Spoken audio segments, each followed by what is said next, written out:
Elizabeth I's deadly beauty secret. In 1558, young Elizabeth, the daughter of Henry VIII and Anne Boleyn, became the Queen of England and Ireland.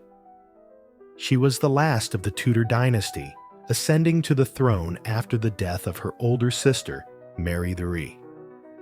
The new ruler received an excellent education. She spoke several languages and spent her leisure time translating the works of great minds.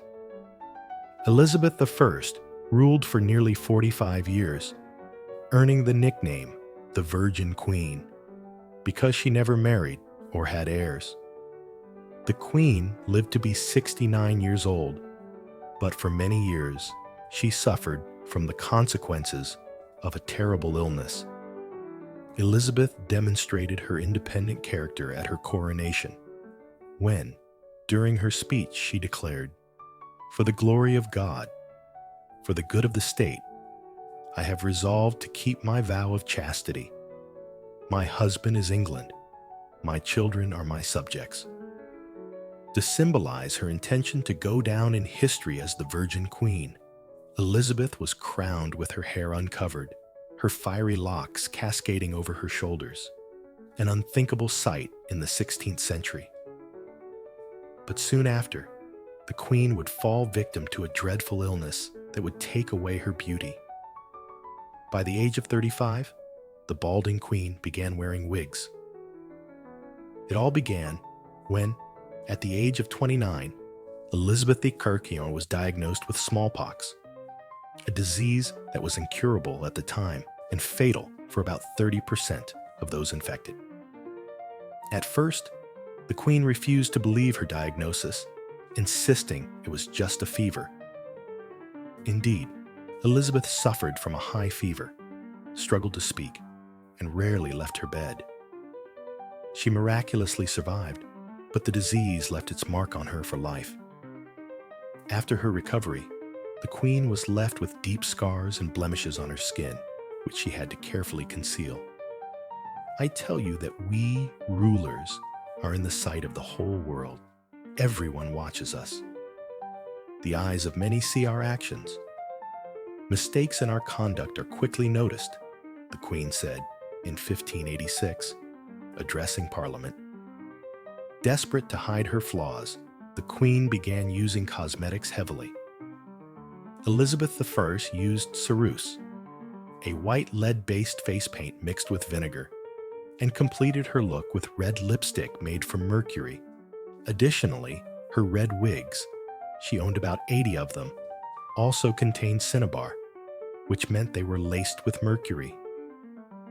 To make her appearance more natural, Elizabeth asked her ladies-in-waiting to paint natural blushes and blue veins on her face using toxic paints. This makeup accelerated skin aging and hair loss.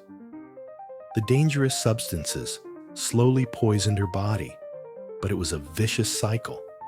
As her skin worsened, the monarch applied more makeup, and by the end of her life, the thickness of her mask reached about 1 inch. Elizabeth used Venetian ceruse, a popular skin whitener among aristocrats made from vinegar and Venetian lead white. The worst part was that the Queen did not wash off her makeup for several days. Daily washing was not customary at the time. For rare skin cleansing, she used a mixture of eggshells, mercury, and alum, which corroded her skin. Essentially, she removed one poison with another. Elizabeth I paid close attention not only to the whiteness of her face, but also her hands. For this, she used diluted vinegar. Indeed, vinegar can be beneficial for the skin. It regulates pH and exfoliates. To make her hands smoother, the Queen applied a special mask. Melt 3 ounces of fresh butter and 3 ounces of venison and slice 4 or 5 apples. Add a little white wine and boil until the apples are soft. Add cinnamon, camphor, cloves, and nutmeg, 2 ounces of rose water, and boil again until the rose water evaporates. Finally, strained through a cloth. To hide wrinkles on her neck, the queen added a distinctive and recognizable detail to her outfits, a voluminous ruff, which became a true trend. Long gloves also became more than just a dress code element. They were a way to conceal the aging skin of her hands. Thanks to her beauty regimen, Elizabeth I became one of the most recognizable rulers in British history, and her pale complexion became a hallmark of aristocracy. However, few understood that such makeup was deadly. Lead poisoning causes symptoms like memory loss, irritability, and deep depression. The queen experienced these symptoms toward the end of her life, and her overall health declined along with her cognitive abilities. Despite her weakness, the queen refused to rest, believing that if she lay down, she might never get up again. As a result, Elizabeth spent about 15 hours a day on her feet. Ironically, she died the moment she decided to take a break. The exact cause of death remains unknown, but lead and mercury poisoning is considered one of the leading theories. What do you think of Elizabeth I's makeup?